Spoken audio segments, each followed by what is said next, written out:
Olá pessoal, o casamento entre parentes ele pode levar a doenças de natureza genética, dentre elas diversos distúrbios mentais. Nesse vídeo, nós vamos tratar de um rei que ficou, amigos, literalmente louco, literalmente maluco. O seu nome, Carlos VI.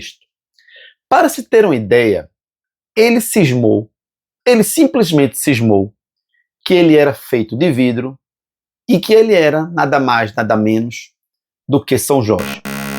E para piorar tudo, ele governava a França num momento crucial da história francesa.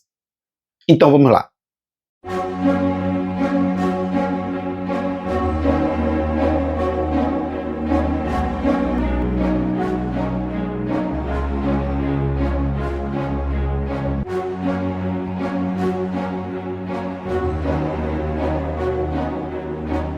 Carlos VI nasceu em 3 de dezembro de 1368 em Paris, como filho do rei Carlos V, conhecido como Carlos o Sábio, e de Joana de Bourbon. Era uma criança alegre e interessada pelas coisas do trono, especialmente pelos grandes feitos militares. Como herdeiro da coroa, recebeu o título de Delfim. Delfim era o título dado ao herdeiro do trono francês. Aos 11 anos foi coroado rei após a morte do seu pai, mas, devido à sua juventude, o governo da França ficou nas mãos de seus tios, os duques de Anjou, Berry, Borgonha e Bourbon, que assumiram a regência. Esses tios eram as chamadas almas cebosas. Eles pensavam mais em si mesmo do que no jovem rei ou mesmo na França. Em vez de promover a estabilidade, eles adotaram políticas voltadas para os seus próprios interesses, aumentando impostos e gerando descontentamento popular. Durante esse período, a França sentia impactos da Guerra dos 100 Anos contra a Inglaterra e enfrentava sérias dificuldades econômicas e políticas. Em 17 de julho de 1385, Carlos casou-se com Isabel da Baviera quando tinha 16 anos, sendo ela 3 anos mais jovem. Ao conhecê-la, o jovem rei sentiu-se atraído. O encontro entre os dois aconteceu em Amiens, em 1385, como parte das negociações de casamento arranjado entre a França e a Baviera. De acordo com relatos históricos, Carlos ficou imediatamente impressionado por Isabel, tanto pela sua beleza quanto pela sua elegância. Embora a idade real para a maioridade fosse 14 anos, os duques, malas sem alças que eram, mantiveram seu domínio sobre o rei até ele finalmente assumir o trono com 20 anos de idade.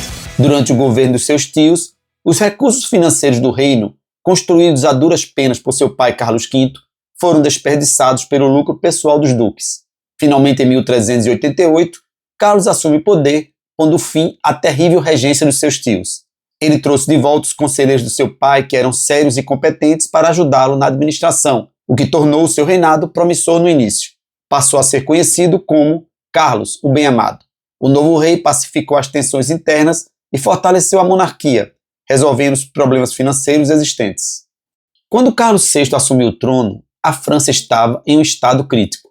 O país havia sido devastado por décadas de guerra com a Inglaterra e a peste negra tinha reduzido drasticamente a população. O sistema tributário estava em colapso e a nobreza dividida em facções que lutavam por poder internamente. As cidades e as áreas rurais estavam em revolta contra a alta carga tributária e a corrupção administrativa. Externamente, a Guerra dos 100 Anos continuava a pressionar o país, com a Inglaterra mantendo controle sobre vastas regiões francesas. A França precisava urgentemente de uma liderança forte e séria para enfrentar esses desafios. Os primeiros sinais de instabilidade mental de Carlos surgiram em 1392, quando o rei sofreu o que hoje seria reconhecido como um colapso nervoso. Durante uma expedição militar contra o duque da Bretanha, Carlos VI atacou os seus próprios soldados em um acesso de fúria e confusão, matando 4 de seus cavaleiros antes de ser contido. Esse episódio, conhecido como a Loucura de Le Mans, foi o primeiro de muitos surtos de comportamento errático que viriam a marcar o restante do seu reinado. Os médicos da época ficaram perplexos com a condição do rei, incapazes de diagnosticar ou de tratar a sua doença. Embora sua loucura fosse intermitente, ou seja, ela não era duradoura, ela tinha altos e baixos, a saúde mental de Carlos, ela continuava se deteriorando, afetando gravemente a sua capacidade de governar. Logo, ele passou a ter momentos de total maluquice, chegando a esquecer do seu próprio nome e mesmo de que era casado. Ao longo do seu reinado, Carlos experimentou múltiplos surtos de loucura, muitos deles descritos com detalhes perturbadores. Durante seus momentos de crise, o rei acreditava ser São Jorge e ser feito de vidro, e temia se quebrar caso fosse tocado. Para se proteger, Carlos exigia que os seus servos colocassem roupas de ferro ou mantivessem distância. Ele queria evitar qualquer contato físico. Carlos também passou a ignorar completamente os seus deveres governamentais. Ele retirava-se frequentemente para os seus aposentos e lá passava longos períodos de tempo. Nas fases mais psicóticas, ele passou a nutrir ódio por Isabel da Baviera, a quem tentou várias vezes atacar fisicamente. A rainha passou a traí-lo com seu cunhado, Luís de Valois. Outro episódio marcante ocorreu durante o Baile das Ardentes em 1393, uma festa onde o rei e alguns cortesãos se vestiram como selvagens cobertos de alcatrão e plumas. Um acidente com tochas provocou um incêndio e vários nobres morreram queimados. Carlos escapou por pouco, mas o incidente aprofundou seu estado de insanidade. A loucura do rei havia deixado a França em extrema desordem. Durante os períodos em que estava mentalmente capacitado, o poder ficava nas mãos dos nobres, que intensificavam as disputas pelo controle do reino.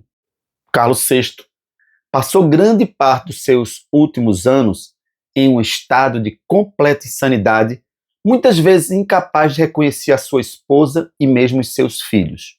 Durante os seus surtos, o governo era controlado por conselheiros e nobres, o que agravou ainda mais as divisões internas. O rei faleceu em 21 de outubro de 1422, aos 53 anos, em meio ao caos e ao declínio da França.